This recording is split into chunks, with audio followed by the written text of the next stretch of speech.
Halo, teman-teman semua. Hari ini, kita akan membahas saham perusahaan Bian secara mendalam dengan pendekatan investasi fundamental. Jadi, ayo kita mulai. Pertumbuhan pendapatan Bian selama 1 tahun terakhir mengalami penurunan sebesar minus 32,6% dari 73.339 miliar menjadi 55.293 miliar.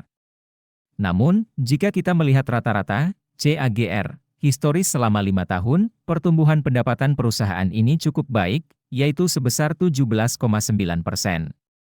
Jadi, secara keseluruhan, kinerja pendapatan Bian masih tergolong baik.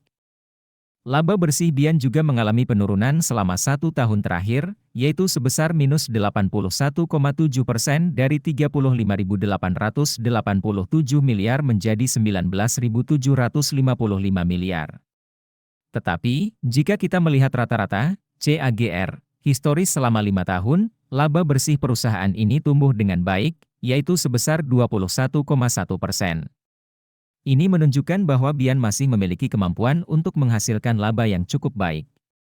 Dilihat dari profitabilitas, Bian mengalami penurunan pada gross profit margin, dari 67,2% di tahun sebelumnya menjadi 46,5% di tahun ini. Begitu juga dengan net profit margin, yang turun dari 48,9% menjadi 35,7%.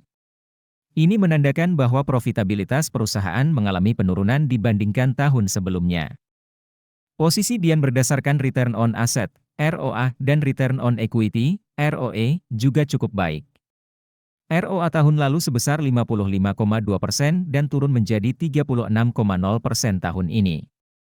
Sementara ROE tahun lalu sebesar 115,0% dan turun menjadi 65,8% tahun ini. Meskipun terjadi penurunan, ROE Bian masih di atas 10%, yang menunjukkan perusahaan ini cukup efektif dalam mengelola modalnya. Dilihat dari struktur keuangannya, Bian memiliki debt-to-equity ratio, DER, yang cukup rendah, yaitu 0,2 kali pada tahun ini. Ini menunjukkan bahwa perusahaan ini memiliki kesehatan keuangan yang baik, dengan penggunaan utang yang tidak terlalu tinggi. Jika kita meninjau dari skor kerangka investasi fundamental ala Warren Buffett, Bian mendapatkan 5 poin dari total 6 poin. Ini menunjukkan bahwa Bian merupakan perusahaan yang cukup menarik untuk diinvestasikan. Untuk melihat secara detail, kalian bisa download aplikasi investor yang link downloadnya ada di deskripsi. Nah, sekarang kita akan membahas bagian yang paling ditunggu-tunggu, yaitu valuasi saham Bian. Valuasi adalah proses untuk menentukan nilai wajar dari suatu perusahaan atau saham. Margin of safety adalah selisih antara harga saham saat ini dengan nilai wajar yang dihitung. Margin of safety yang tinggi menunjukkan potensi keuntungan yang lebih besar bagi investor. Berdasarkan valuasi dengan metode price to book value, PB, BEN, nilai wajar, fair value, Bian adalah Rp8.676 per saham.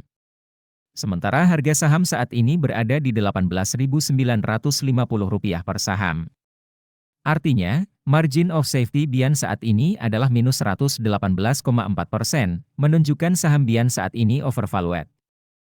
Sedangkan berdasarkan valuasi dengan metode price earning, P, BEN, nilai wajar, fair value, Bian adalah Rp9.075 per saham. Harga saham saat ini berada di Rp18.950 per saham. Ini berarti margin of safety Bian saat ini adalah minus 108,8%, juga menunjukkan saham Bian saat ini overvalued. Nah, teman-teman semua, itulah analisis kami mengenai saham Bian. Ingat, keputusan investasi tetap ada di tangan kalian masing-masing. Jadi, lakukan analisis dan riset sendiri sebelum memutuskan untuk berinvestasi. Selamat berinvestasi!